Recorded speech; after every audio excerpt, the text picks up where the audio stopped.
Dear friends, Kedarnath ji का ये स्मरण दिवस पर आप लोग मुझे बुलाया, बोलने का ये अवसर दिया, इसके बारे में मुझे बहुत खुशी है। और ये ऐसा एक दिन है जब हम केदारनाथ जी के व्यक्तित्व के बारे में, कृतित्व के बारे में, उनके साहित्य दुनिया के बारे में हम याद करते हैं। और ये भी एक शायद मैं हमेशा उनको एक भारतीय कवि के दृष्टिकोण में देखता हूँ। एक भारतीय कवि थे केदारनाथ सिंह जी। हिंदी के सीमित दुनिया में नहीं लिखा। उनका एक देखने का ढंग है, उनका एक भाषा का और उनका जो भी कविता का थीम्स है वह काफ़ी एक कॉस्मोपॉलिटन, एक विश्व बंधुत्व का एक डायमेंशन एक दौरा उसमें मिलते हैं। मेरा उनसे परिचय काफ़ी 1988-89 में हुआ था। उनका कुछ कविताएं पढ़ने का अवसर मिला और ये भारतीय कविता में आधुनिकवाद, मॉडर्निज्म इन इंडियन पोएट्री, ये विषय लेके हमें कुछ काम कर रहे थे। मलयालम में तो मैं लिख रहे थे। काफ़ी शुरुआत मेरे कॉलेज दिन में से मैं मलयालम में लिखता हूँ। विमर्श ज़्यादा लिखा हूँ, कविता भी पब्लिश किया हूँ। करीबन 9 किताबें हैं, एक अभी प्रेस में है। मैं ये दौरान जब आधुनिकता के बारे में कुछ मैं रिसर्च, एक पोस्ट डॉक्टरल रिसर्च के रूप में मैं काम कर रहे थे, हिंदी से उनका एक कुछ कविताएं मेरे सामने आया और मुझे लगा इधर एक कवि है जो दूसरे हिंदी कविताओं के एक परंपरा से अलग दिखाई देते हैं। JNU में उनको मिला। तब तक काफ़ी उनके पोएट्री जितने भी मिलते थे वो मैं पढ़ चुका था। और उसके बाद मैं उनके साथ बहुत बार हमारी मुलाकात हुई, JNU में मिलते थे, उनके घर में रहा हूँ 3-4 बार। एक बार एक लंबा उनसे एक संभाषण, एक संवाद, वह एक इंटरव्यू बोल के प्रकाशित हुआ है। 1-2 जगह केदारनाथ जी बोले हैं। उनके साथ जितने भी इंटरव्यूज लिया गया उनमें से एक उनको बहुत अच्छा लगता है, रामकृष्ण के साथ जो लंबा इंटरव्यू हुआ, और उसमें काफ़ी चीज़ वे बोले हैं। और मुझे ये भी याद है जब JNU में जाके उनको मिलते हैं, कभी काफ़ी देर बात करते हैं। कभी मुझे नामवर सिंह जी से परिचय कराया। पहले एक मुलाकात में मुझे लेके गया, उनके साथ मुलाकात करवाया, थोड़ी देर बैठे और काफ़ी सालों से फिर नामवर सिंह जी को गुजरात में भी आते थे जहाँ मैं काम करते थे, और बहुत बार नामवर सिंह जी का भाषण सुनने का मुझे अवसर मिला। कुछ बार केदारनाथ जी भी अहमदाबाद वगैरह आए हैं, मिले हैं। हमारा रिलेशन फ़ोन पर बात होती थी। जब भी साहित्य अकादमी का कोई भी सेमिनार में मुझे दिल्ली जाना पड़ा तो मैं उनको फ़ोन करते थे, कम से कम एक बार तो मिलते थे। आखिरी मुलाकात मुझे अभी भी याद है। उस दिन साहित्य अकादमी में नामवर सिंह जी को कुछ फेलोशिप देने का कार्यक्रम हो रहा था और मुझे उसमें मैं कुछ दिन के लिए दिल्ली में था, कुछ विजिटिंग प्रोफेसर बोल के, और काफ़ी टाइट प्रोग्राम था, लेकिन उसमें मैं गया। मुझे दोनों को मिलने का मौका मिला। नामवर सिंह जी की तबीयत उतना अच्छी नहीं थी, फिर भी मुझे पहचान लिया, एक दो शब्द बोले। फिर केदारनाथ जी बोले हम बात करेंगे। फिर प्रोग्राम शुरू हुआ, मैं उनके पीछे ही बैठे थे। प्रोग्राम चला, और उसके बाद उनको भी कुछ जल्दी जाना था, शायद नामवर सिंह जी के साथ जाना था या तुरंत कुछ दूसरा। मुझे बोला हमारे बात तो होगी, आप कितने दिन है इधर? और बोला मैं फ़ोन करता हूँ। फिर एक दो दिन के बाद मैं फ़ोन किया, फिर मुलाकात नहीं हुई। एक हमारा बैठक और एक संभाषण, एक वो संवाद, ऐसा एक अवसर उनके साथ नहीं हुआ। और उसके बाद मुझे एक दिन मेरा दोस्त और कोलीग प्रमोद कुमार तिवारी रात में 11 बजे फ़ोन करके जब मुझे न्यूज़ बताया केदारनाथ जी नहीं रहे, तो मुझे एक ऐसा सेंस ऑफ लॉस, हमारे एकदम निकट का एक बहुत ही संबंधी वैसे चले गए। काफ़ी दिन मैं उस एक संकट में था, विषाद छाया में था। और उसके बाद मलयालम में उनका एक वॉल्यूम, एक्चुअली इसके पहले ही हम ये कोशिश कर रहे थे मलयालम में केदारनाथ सिंह जी का एक वॉल्यूम लाना है। उसके मैं एक लंबा स्टडी भी लिखा, ये एक जर्नल में उनके 25 कविताएं और मेरा ये जो लंबा लेख, ये दोनों हम पब्लिश भी किए। 2-3 पब्लिशर्स के साथ मैन्युस्क्रिप्ट हम लेके गए, उनके साथ बातचीत हो रही है, अभी भी हो रही है। कोविड के कारण वह बात आगे नहीं चला, लेकिन हमारे मन में यह था केदारनाथ जी को केरल में वैसा इनविटेशन करके बुलाना। मुझे भी बोले थे मुझे आना है, आप जब केरल में रहते हैं उस समय मुझे आना है, हमारे काफ़ी दोस्त उधर है, उनको सब मिलना है। हमेशा ये 2-3 बार मुझे ये बोला हूँ। और मैं वेकेशन में जाता हूँ गुजरात में काम करने के वजह, केरल में कभी साल में 1-2 बार तो ही जाता हूँ, इसलिए वो मौका कभी नहीं आया।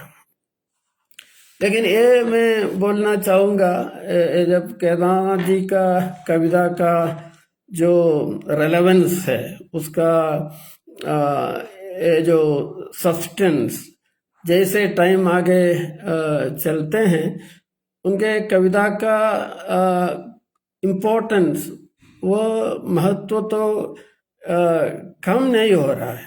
उनका कविता में कुछ ऐसे इश्यूज, ऐसा कुछ थीम्स, ऐसा उनके भाषा में, उनके शैली में, उनके शब्दों का जो चुनाव है, उसका एक विजन ऐसा बोल सकते।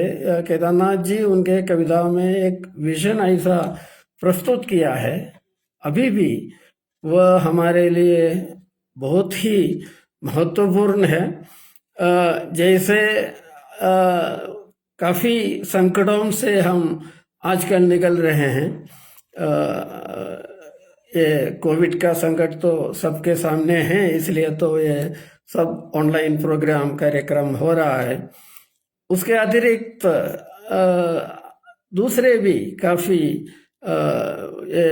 पूरा आप परिस्थिति का एनवायरमेंटल इकोलॉजिकल क्राइसिस के और देखें, नहीं तो हमारे सोशल पॉलिटिकल जो इश्यूज को देखें, नहीं तो हमारे पूरा भारतीय जो संस्कृति का कुछ ऐसे पहलू के देखे जो पहले से हमको कुछ शक्ति प्रदान करते थे, उसमें सब हम कुछ ऐसे चीज देखते हैं जो हमको चिंतित बनाते हैं।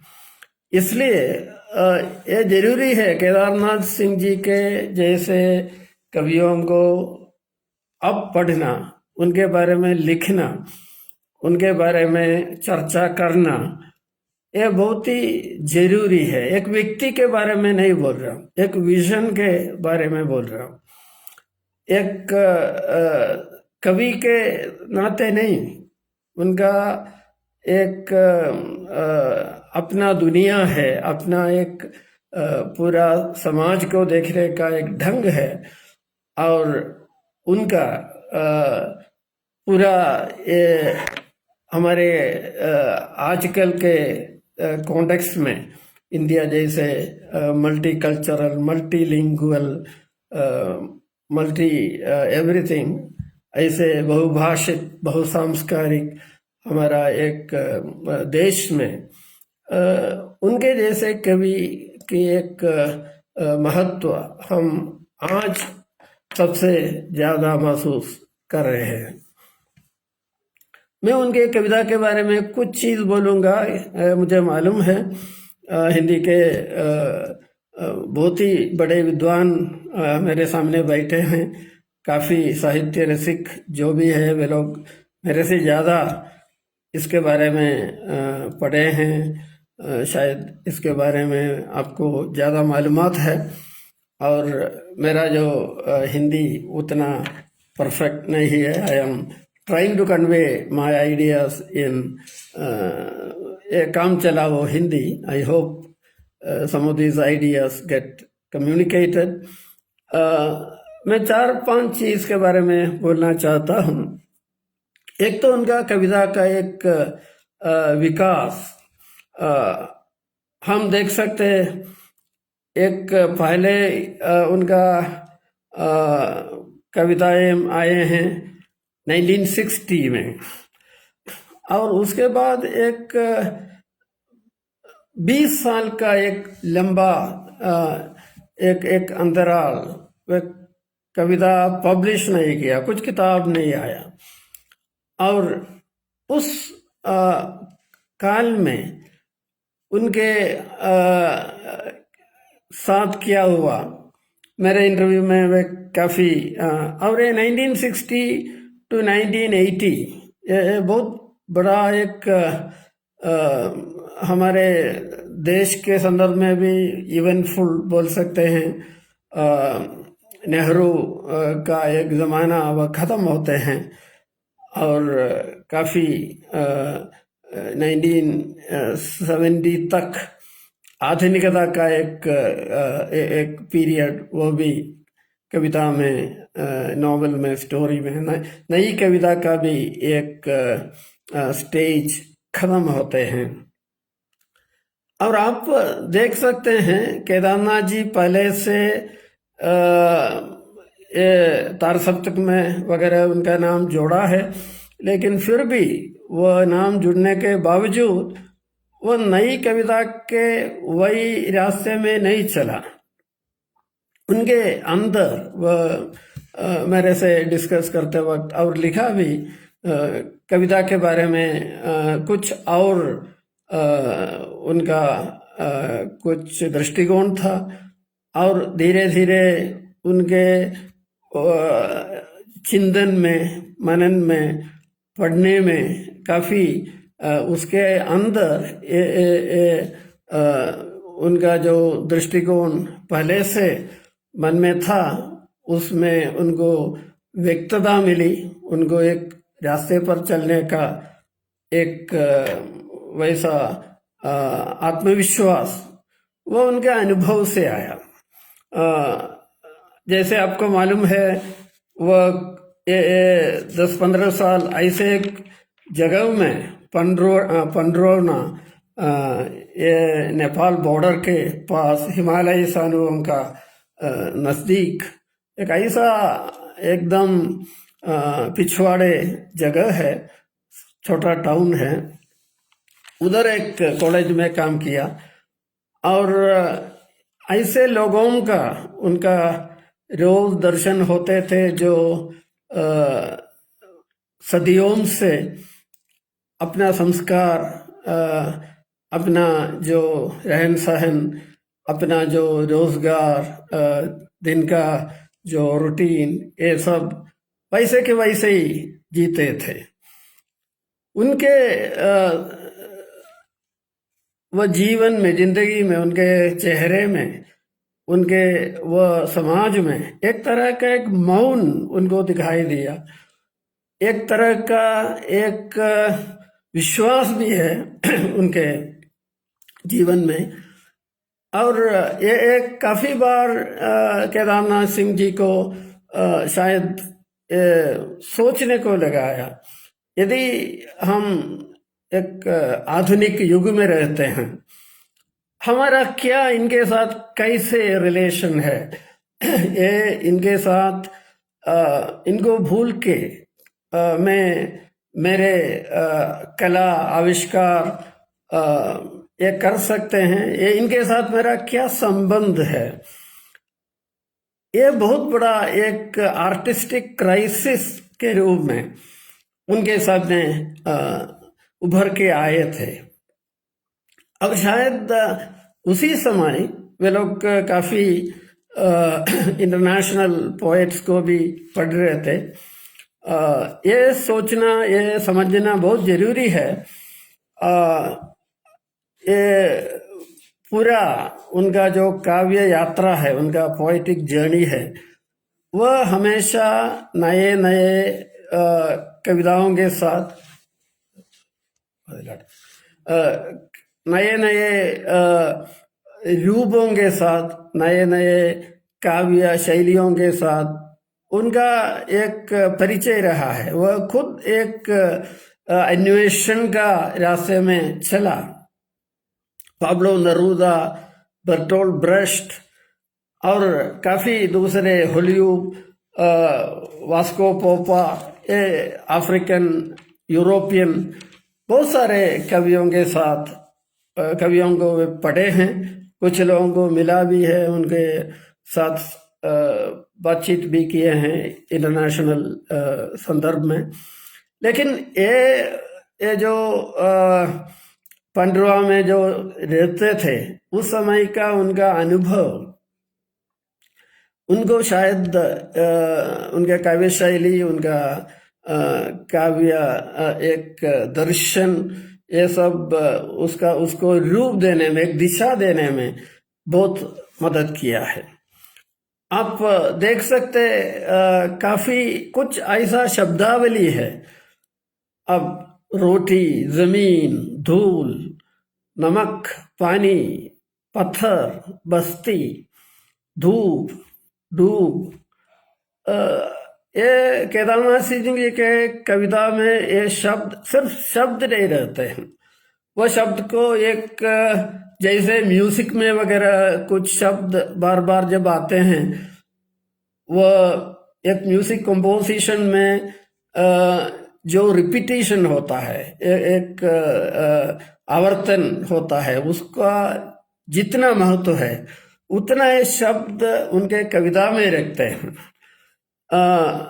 और उनको उनका एक अनुभव मुझसे वो इंटरव्यू में बोलते हैं, जब वो कॉलेज में, वो छोटे शहर में काम करते थे, उधर से नजदीक एक गांव में कुछ सांप्रदायिकता का एक घटना हुई, हिंदू मुस्लिम कुछ कॉन्फ्लिक्ट हुआ, और ये प्रिंसिपल थे, इसलिए केदारनाथ जी को भी उधर बुलाया गया, दोनों के बीच, दोनों समाजों के बीच बातचीत करने को।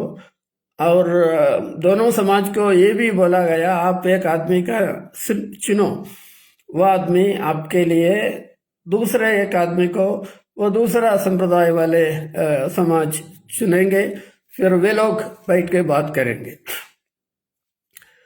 और बाद में ये पता चला, हिंदुओं के जो सेक्शन है, वे लोग भी केदारनाथ जी का नाम दिया, और मुस्लिम जो समुदाय था, वे लोग भी उनका प्रतिनिधि बोल के केदारनाथ जी का ही नाम सजेस्ट किया। ये अनुभव बोलते वक्त केदारनाथ जी बोल रहे थे, मुझे इससे बड़ा कोई प्राइज लाइफ में मिला नहीं। थोड़ा भाव विभोर होके शायद 30-40 साल के बाद मुझे बोल रहा था, उसमें हम केदारनाथ जी का एक डायमेंशन देख सकते हैं। लोगों के साथ बिना भेदभाव और लोगों के एक ग्रास रूट लेवल का जो एक संबंध है वह कभी वे टूटने नहीं दिया। आपको मालूम है उनका कविता है JNU में, हिंदी बहुत मशहूर, मेरा मलयालम जो लेख है वो उससे शुरुआत किया। JNU में हिंदी क्यों? एक विलेज और एक गांव के आदमी JNU में आके किसी को ढूंढ रहा है, शायद वो हिंदी में बात कर रहे हैं और कोई उनको वैसा दरवाजा खोल के उनसे बात नहीं कर रहा है। ये एक हाईली ड्रामेटिक एक पोयम है, लेकिन वह पोयम में हमारे जो संस्कार का या हमारे कल्चर का, हमारे शायद एकेडमिक कल्चर का वगैरह एक गहरा जो क्राइसिस है उसका संकेत देते हैं। Kedarnath Singh ji is not speaking about the plight of Hindi. He is in a way giving us an image of how the process of othering, there is how did this man become the other in a campus like JNU? वो उधर उनका शायद JNU में ऐसा sociologist होंगे, ऐसा political philosophers होंगे जो विलेज के कल्चर के बारे में काफ़ी जानकारी रखते हैं, लेकिन वह कैंपस में ऐसा लोग कभी दिखाई नहीं देते। ऐसा लोगों का जो एवरीडे वर्ल्ड है, दैनंदिन एक रोज का जो गुजारा है, वह हम जो शहरी लाइफ में नहीं तो एक एकेडमिक लाइफ में हम उनसे बहुत दूर रहते हैं। ये एक आर्टिस्टिक क्राइसिस भी है। इसलिए मैं जो अभी एक कुछ शब्द आपके सामने रखा, उनके 1980 में जमीन पक रही है, 1983 में यहाँ हमसे देखो, ये सब काव्य समारोह में आप देख सकते हैं। ये जो क्राइसिस के बारे में केदारनाथ जी काफ़ी सोचते हैं, उसको धीरे धीरे उसके एक सामना करके एक अपना ही एक शैली, अपना ही एक भाषा, उसमें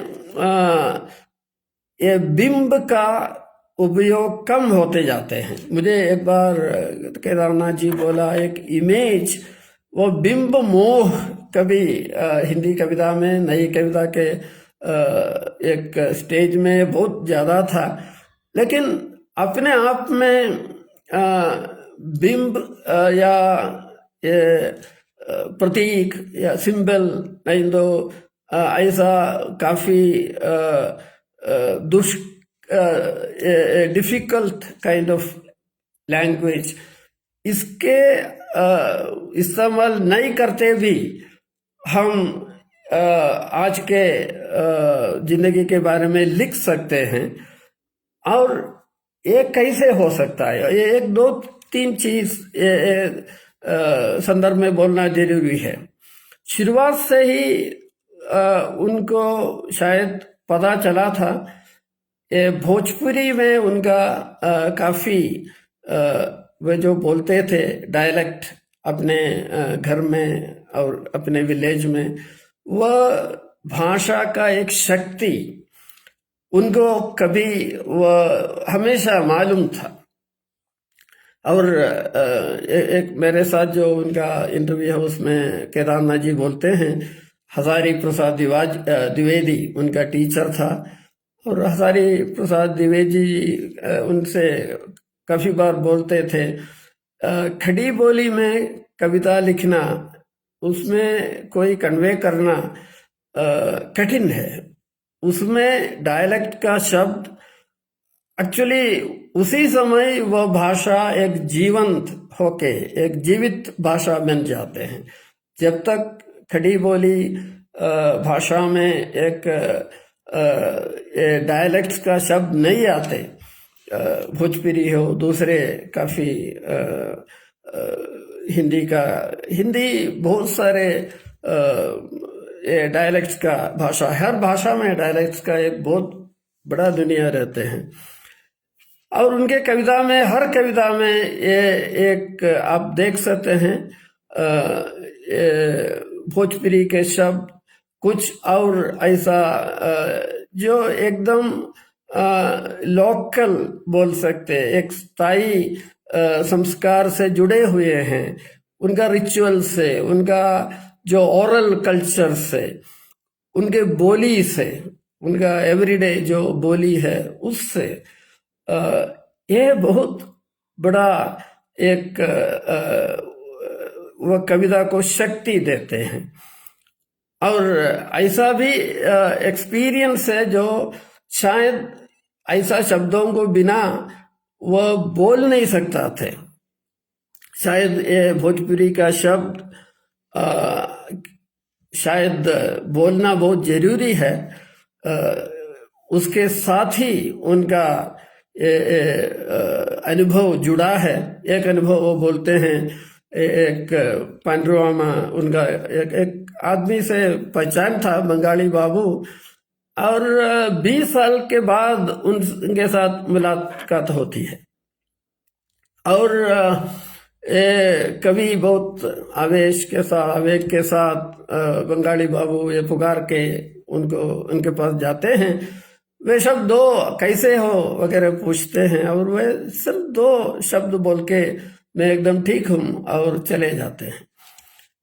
ऐसे लोगों को कैसे समझेंगे, ऐसा जिंदगी के बारे में आप कैसे लिखेंगे? उनके अब बाइल बोल के कविता है, बाइल में शायद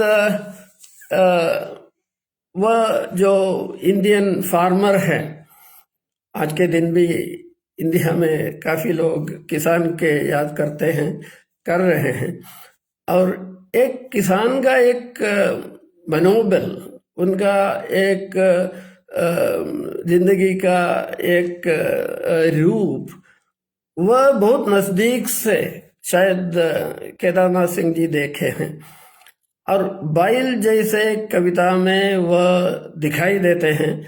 और उसके लिए एक बाद में भी उनके काफी आप देख सकते हैं, ये जो किसान और बैल को अलग नहीं देख सकते, ये कैसे हमारे रूरल लाइफ में, रूरल और शहरी लाइफ में एक इंटरकनेक्टेड एक नेट ऐसा कनेक्शंस होते हैं। ये उनके कविता में बार बार ये थीम आते रहते हैं। आपको शायद मालूम है टूटा हुआ ट्रक के बारे में बोलते वक्त वह ये बैलगाड़ी का भी याद करते हैं। शायद बैलगाड़ी से ही ये ट्रक आगे जाके बैलगाड़ी ट्रक बन जाते हैं, आगे जाके नाव माझी का पुल बन जाते हैं। माझी का पुल एक कविता है। वैसा पेड़ से ही पेपर बनता है, और पेपर के बारे में बोलते वक्त पेड़ को याद करना, धूल के बारे में बोलना, और पूरा देश के बारे में याद करना, ये केदारनाथ सिंह जी का एक कविता का एक विजन का एक पहलू है। एक उसमें से एक पहचान हो सकता है, वो कैसे एक नए ढंग का काव्य शैली का एक शैली का रचना किया। टैप वाटर में एक पूरा दूसरा दुनिया का, दूसरा काल का शायद उनको पहचान मिलता है। ये और जब बढ़ाई और चिड़िया, ये जो लकड़ी है उसमें से आवाज आती है गिलहरी का, चिड़ियों का, तो ये पेड़ पेड़ नहीं रहते और धूल धूल नहीं रहते। ये सिंबलिज्म नहीं है, ये इमेजिज्म नहीं है। ये शायद समझने के लिए हमको एक अलग ढंग का एक पोएट्री, ये कबीर का ट्रेडिशन से अपने को जोड़ता है। बनारस ये बहुत मशहूर कविता है और बनारस जो कविता है वह शुरू होता है कबीर को याद करते हुए, और काफी बार वह कबीर के याद में, कबीर के बारे में एक लंबा कविता लिखे हैं, काफी खंडों का।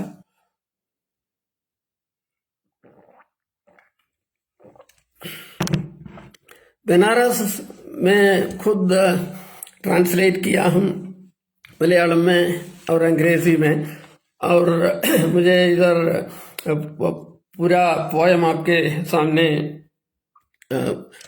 देखने का टाइम नहीं है। और मुझे वो कविता में जो एकदम जब मैं ट्रांसलेट कर रहा था उसका परिभाषा, वह काफी शब्द तो समझ सकते हैं, लेकिन उसका एक रचना क्रम है, उसका एक इंग्लिश में जो बोल सकते हैं वाक्य क्रम, सिंटैक्स, उसका सिंटैक्स एक अनोखा रूप का है। ये बनारस खुद उसका जो स्ट्रक्चर है वह पोयम का, उसमें बनारस का जो आज का याथार्थ्य है और एक अतीत, एक दूसरा बनारस है जो मिथोलॉजी का है, जो कबीर से जुड़ा है, रामचरितमानस से जुड़ा है और काफी कथाओं से जुड़ा है। और उनका ये रचना का जो एक कविता का जो सिंटैक्स, उसमें मुझे धीरे धीरे समझ में आया ये दो बनारस को एक जगह लाने में वो कितने प्रयत्न किए हैं। वो एक ऑर्गेनिक प्रोसेस है। मुझे भी केदारनाथ सिंह जी बोले काफी दिन में रिवाइज करते रहा, वैसा पोएम नहीं है जो एक बार लिखा बैठा और पूरा लिखा, ऐसा नहीं है। एक शब्द, एक सेंटेंस उनका मैं कोट करता हूं, my poem is critical but at the same time it accepts the grandeur and the magic of Benami. It's yeah, I hope that's no problem. ये जो आज के जो बनारस के साथ जो मिथोलॉजिकल बनारस को भी उसके साथ कैसे लाए, ये कोशिश वे कर रहे हैं, और इसलिए वो पोयम रियल और सरियल दोनों में है। और सिर्फ एक डॉक्यूमेंट नहीं है, डॉक्यूमेंट्री स्टाइल में नहीं लिखा गया। That is one reason why this poem actually stands apart. और एक कोलटकर बोल के कवि है मराठी, मैरून कोलटकर, उनका एक बहुत मशहूर पोएम है जेजूरी। उनके संदर्भ में मैं बनारस और जेजूरी के बारे में मैं लिखा हूँ। ये ऐसा जो टेम्पल टाउन नहीं तो एक बोल सकते एक इंडिया में आप अमृतसर से लेके मदुरई तक देख सकते हैं टेम्पल टाउन्स, और वह एक ऑर्गेनिक कल्चर का सालों से वैसा उसका एक परंपरा रहे हैं। लेकिन आज की दुनिया में उसका क्या संबंध है, हमारे साथ उसका क्या संबंध है? अब जेजूरी में कोलटकर ही सवाल पूछता है, और ये किसका है? ये मराठी मानुस का है, लेकिन ये मेरे साथ जेजूरी क्या क्या संबंध है? ये पत्थर है, पत्थर और भगवान के बीच ये जेजूरी में क्या हो रहा है? और every stone actually turns out to be God. और उधर कोलटकर एक भिखारिणी, एक स्त्री, एक बेगर वुमन से उनका मुलाकात होती है। वो उनसे शायद चिढ़ते हैं और कुछ बोलते हैं, और वह लेडी, वो भिखारी लेडी उनसे पूछती है, ये ऐसे जगह पर मेरे जैसे बुढ़िया क्या करे भीख मांग के सिवा? और वह शब्द, वह जो सवाल है उनको चकित कर देता है। उनका सामने पूरा ये बनारस जैसे पोयम एक आधुनिक इंडिया के संदर्भ में हमको ये हमारा जो क्राइसिस है, कल्चरल पर्सनल मॉडर्निटी का एक क्राइसिस ये बोल सकते हैं हम। सिविलाइजेशनल एक क्राइसिस हमारे सामने है। वह उसमें कुछ सॉल्यूशंस नहीं देते हैं। कविता का ये काम भी नहीं है वह हमको कुछ सॉल्यूशन दे, लेकिन ये जरूर ये कविता का एक काम है, वह जरूर हमको एक नया अवबोध, एक नई तरह का दृष्टिकोण देते हैं, जिससे हम ये जो परंपरा है, एक हमारा मैजिक मिथोलॉजी जो भी बोलिए, उनके साथ हम जोड़ सकते हैं। यू आर अनंतमूर्ति का एक बहुत मशहूर एक प्रबंध है, एक एस्से है, और how to worship in the nude. एक कर्नाटका में एक मंदिर है, उधर साल में एक दिन वर्शिप होता है, और वैसा स्त्रियों को, कुछ जाति के स्त्रियों को नग्न बन के नेकेड उधर जाके वर्शिप करने का एक प्रथा। अब पहले फेमिनिस्ट वगैरह अपोज करते थे, काफी उसके खिलाफ इसका संघर्ष वगैरह चला। बाद में ये सवाल अनंतमूर्ति उठाता है, हमारा इसके साथ हम क्या समझ सकते हैं? ऐसे वे लोग क्या कर रहे हैं? हमको ये नेकेड लगते हैं, अश्लील लगते हैं, वल्गर लगते हैं, लेकिन शायद हमारे और उनके बीच में एक ऐसे एक विच्छेद हुआ है, हम समझ नहीं सकते। Can we actually oppose? ये ट्रेडिशन से हमारा क्या नाता होना चाहिए? इसलिए ये जो मैजिकल बनारस है उसको पूरा तिरस्कार करना, उसको पूरा वैसे हम उसका पूरा परवाह नहीं करना, ये केदारनाथ सिंह जी जैसे कवि के लिए बहुत संकट का समय है। वह ये कविता में वह संघर्ष बिल्कुल दिखाई देता है। एक पैर में खड़े हैं ये नगर, उसका आधा दिखाई, आधा है आधा नहीं है। उसका कुछ चीज ऐसा है जो हम समझ नहीं सकते, उसका कुछ और अच्छा वो पूरा कविता का मेरे कुछ लिखा हुआ चीज मेरे सामने है, लेकिन मैं रिपीट करना नहीं चाहता, आपको मालूम है। और ये जो संघर्ष कविता में हमारे सामने आविष्कार करना उतना आसान नहीं है। इसलिए मैं समझता हूँ ये जो आनंदमूर्ति या कोलटकर, ऐसे काफी कवियों का राइटर्स का नाम हम ले सकते हैं। उनके स्तर में उनसे उनका जो क्राइसिस है वह केदारनाथ जी भी वो शेयर करते हैं, और इसलिए उनके कविता में इकोलॉजी या परिस्थिति या फेमिनिज्म या ऐसे चीज एक स्लोगन बन के नहीं आते हैं, एक प्रोपेगेंडा का आइटम बन के नहीं आते हैं।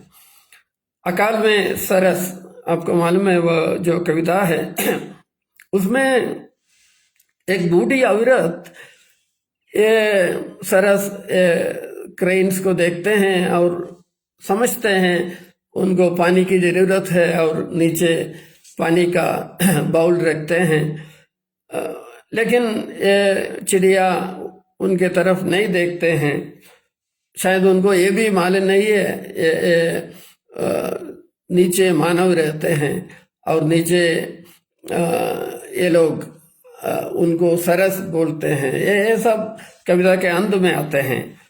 और ये सवाल ये दुष्काल में, ये एक ऐसा अकाल में, दुष्काल में, ये मानव और दूसरा जो प्रकृति के चीज है उनके साथ मानव का संबंध टूटा हुआ है, टूटा हुआ है। ऐसा उनके आखिरी कविता में काफी बार बाघ के बारे में और काफी दूसरे कविताओं में भी आते हैं।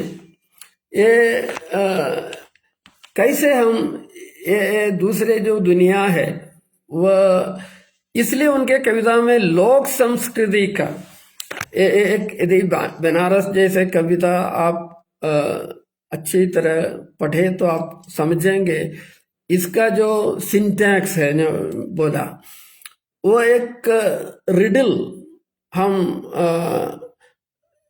हमारे आप देखो गांव के लोग जब बात करते हैं वे लोग काफी कहावत बोलते हैं। उनका जो लोकल विजडम है, उनका एक पूरा समाज का एक दुनिया को देखने का ढंग है। वह कबीर का एक पंक्ति आपसे, नहीं तो तुकाराम का एक पंक्ति आपसे वैसा, वो उनको मालूम नहीं है तुकाराम ने लिखा है, कबीर शायद उनको ये भी मालूम नहीं है, फिर भी वह 2 लाइन में एक पूरा सदियों से जो आ रहे हैं एक लोकल विजडम वे लोग डिस्टिल करके उनके एवरीडे लाइफ में आते हैं। वो कैप्चर करने के लिए ये बनारस का स्ट्रक्चर यदि आप देखें, उसमें एक कहावत का, रिडल का, कुछ ऐसे डायलेक्ट जो भाषा देते हैं, ऐसे चीज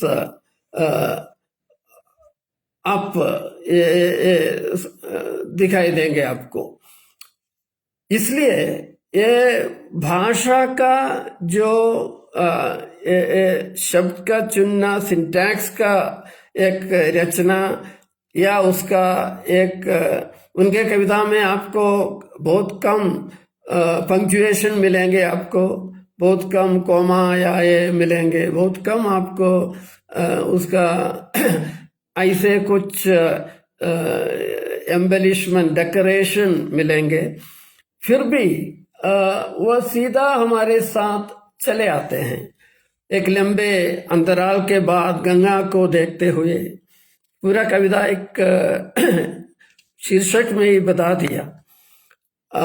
लेकिन कविता पढ़ने के बाद आप भी एक, मुझे एक कविता बार बार मुझे याद आते हैं उसका टाइटल अभी याद नहीं आता। जो लोग पानी में रहते हैं, एक पानी में घर बना के वे लोग रहते हैं, आसाम में वगैरह, बिहार में, शायद इंडिया के बहुत सारे जगहों में बाढ़ आते हैं, हर साल आते हैं और घर चले जाते हैं, पूरा उनका अनाज चले जाते हैं, उनके साथ जितने भी है शायद कुछ थैली वे लोग बचा लेते हैं, और एक बार वही घर खड़ा करते हैं, कुछ बाम्बुओं के साथ, कुछ लकड़ी के साथ, कुछ पतों के साथ, और जिंदगी आगे जाते हैं। और ये जो एक ताल है उसमें, वह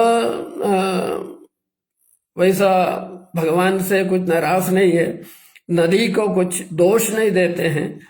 वह बाढ़ का जो बहुत बड़ा विनाश है, उसको ऐसा जो ट्रेजेडी है उसको सामना करते हैं। और उनके कुछ वह थैली में कुछ आग और जलाने का कुछ साधन होता है, और घर में और एक बार आग जलाते हैं, खाना पकाने की कोशिश करता है, और एक नए दिन शुरू होते हैं। ये जो एक दृश्य है उसका एक उनका कविता में मुझे बहुत अभी भी हॉन्ट करते हैं। परिस्थिति हमारे बाहर नहीं है। यदि हमको आज के जो क्राइसिस है इकोलॉजिकल, और पूरा कोविड रिलेटेड हम बोल सकते हैं, इसके सामना करना है, उससे बाहर आना है, शायद ऐसे जो मैं पहले जो बोला, एक फोक विजडम, एक लोकल नॉलेज, और एक ऐसा संबंध लोगों के साथ जो कम्युनिटी बोल के हम सरवाइव कर सकते, व्यक्ति बोल के नहीं। व्यक्तियों का समूह कभी कुछ ट्रेजेडी सरवाइव नहीं करते। इसके प्रधान शायद जेएनयू में हिंदी, उसमें वही शायद केदारनाथ जी बोलना चाहता था। इधर व्यक्ति हम रहते हैं, अलग अलग व्यक्ति, उनके इमेज के बारे में वे सोचते हैं।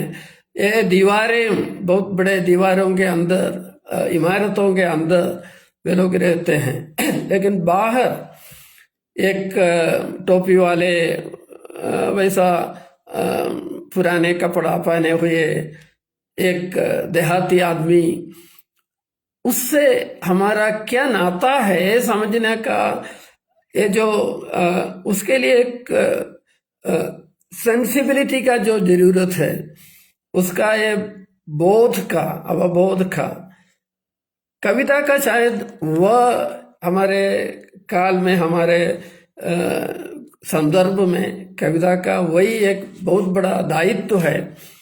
हम जो शायद कभी हमारे एजुकेशन के माध्यम से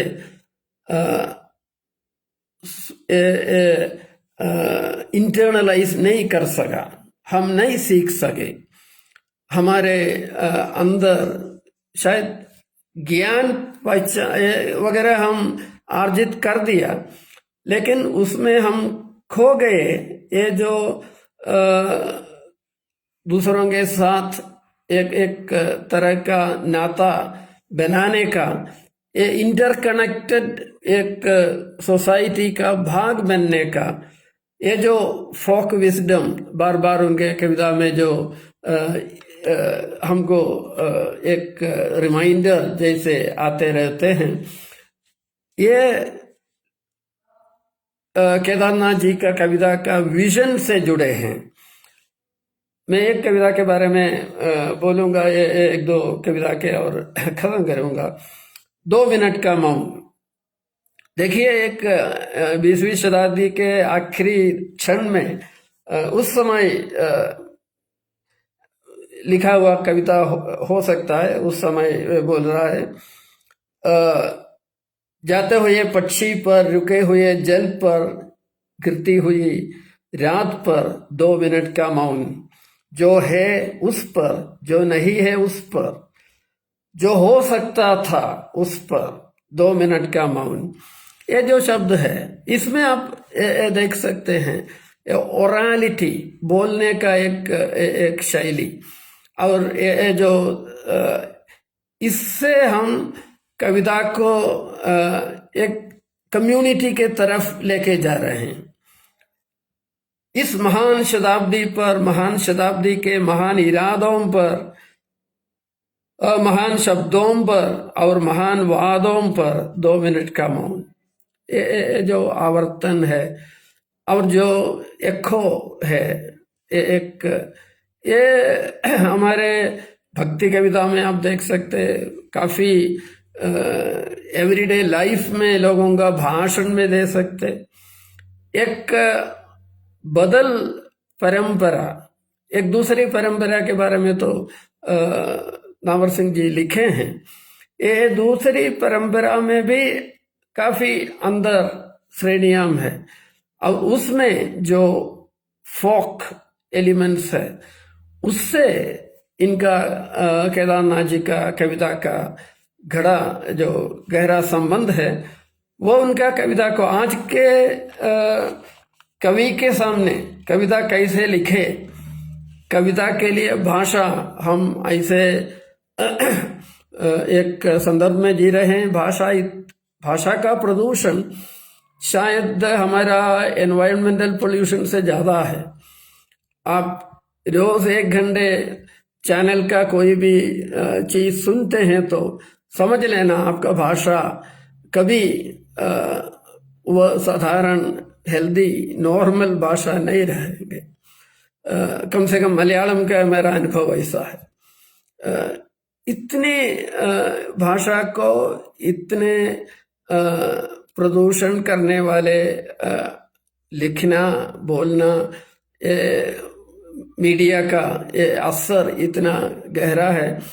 हम किसी चीज को आविष्कार करना, आत्म प्रकाशन करना, ये आज के संदर्भ में सबसे ज्यादा मुश्किल हो गए हैं। शायद ऐसे संदर्भ में जहां इकोलॉजी से लेके हमारा rural urban divide, digital divide, नहीं तो हम ये भी बोल सकते हैं हमारे लिए क्या चाहिए ये समझने का हमारा जो ताकत है वही हम खो दिया है। ऐसे समय शायद हमको खुद समझने के लिए हम कौन हैं, मैं कौन हूं, ये समझने के लिए हमको कुछ ऐसे आर्टिस्टिक वर्क, नहीं तो एक बड़ा कविताओं का कुछ ऐसे नॉवेल्स हो सकते, वैसा ड्रामास हो सकते, ऐसे कुछ चीजों का आवश्यकता होती है। केदारनाथ सिंह जी का जो कविता है हमको उसमें सॉल्यूशंस नहीं है, लेकिन ये जरूर है आपको आपके तरफ इशारे करने के लिए। आपके अंदर ऐसे कुछ चीज है जो आपको खुद उसके बारे में मालूमात नहीं है, आप खोए हैं। आप क्योंकि आपका मनन का जो ताकत है, आपको मौन का जो ताकत है, ये सब हम खो दिए हैं। अब उसकी आवश्यकता, उस दिशा में आपको ये काफी मंगलेश दबराल के बारे में मैं एक मलयालम में जर्नल एडिट करता हूँ, उसमें हम मंगलेश दबराल के कविताएं का उनके निधन के बाद हम पब्लिश किए थे। उसमें भी मैं देख सकता हूँ ये पहाड़ी एक मंगलेश दबराल वगैरह केदारनाथ सिंह जी से काफी चीज अपने साथ लेके आगे चले हैं। एक पूरा हिंदी कविता का एक पूरा जनरेशन केदारनाथ सिंह जी से काफी चीज लिए हैं, सामश किए हैं।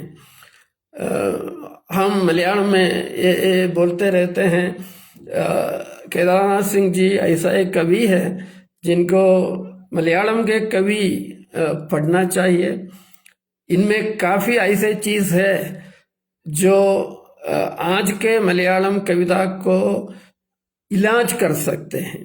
आज के मलयालम कविता के ऐसे सीमित रूप में उसमें अपवाद हो सकते हैं, उससे भी कुछ लोग अलग रहते हैं, लेकिन जो मुख्य तौर पर मलयालम कविता एक ऐसे स्टेज से गुजर रहे हैं, उसका अंदर का जो ताकत बहुत कम हो चुके हैं। ऐसे संदर्भ में इसलिए हम सोच रहे थे केदारनाथ नाथ जी का कविताओं का एक किताब मलयालम में आए, वो उसका काम तो हुआ है, ये कोविड के कारण कुछ डिले हुआ। हम जितनी जल्दी हो सकते हैं वो मलयालम में लाएंगे। उनके बारे में काफ़ी लोगों को मालूम है। मलयालम के उनको आशान प्राइज, कुमारन आशान के नाम पर एक बहुत बड़ा अवार्ड दिया जाता है, उनको मिला है। मलयालम के बहुत कवियों से अय्यप्पा पणिकर, सच्चिदानंदन, KGS काफ़ी कवि उनके मित्र थे। उनको काफ़ी लोगों से उनका पहचान रहा है। और आज के दिन उनके बारे में इतनी चीज़ आपके सामने प्रस्तुत करने को मिला, अवसर मिला। मुझे मालूम नहीं है, मेरी हिंदी तो वैसे मैं इसलिए बोल रहा हूँ, मेरा जो आदर है केदारनाथ सिंह जी के प्रति, उनके प्रति जो प्यार है, वह प्रकट करने का एक अवसर, उनको प्रणाम देने का एक अवसर बोल के मैं ये स्वीकृत किया। वैसे आप लोगों को वैसा मुझे मेरा ये भाषण आप सुना, मैं जो भी बोला आप स्वीकृत किया। मैं आभारी हूँ। और I thank everyone, the organizers, and I hope you have actually followed what I was trying to convey. Thank you very much.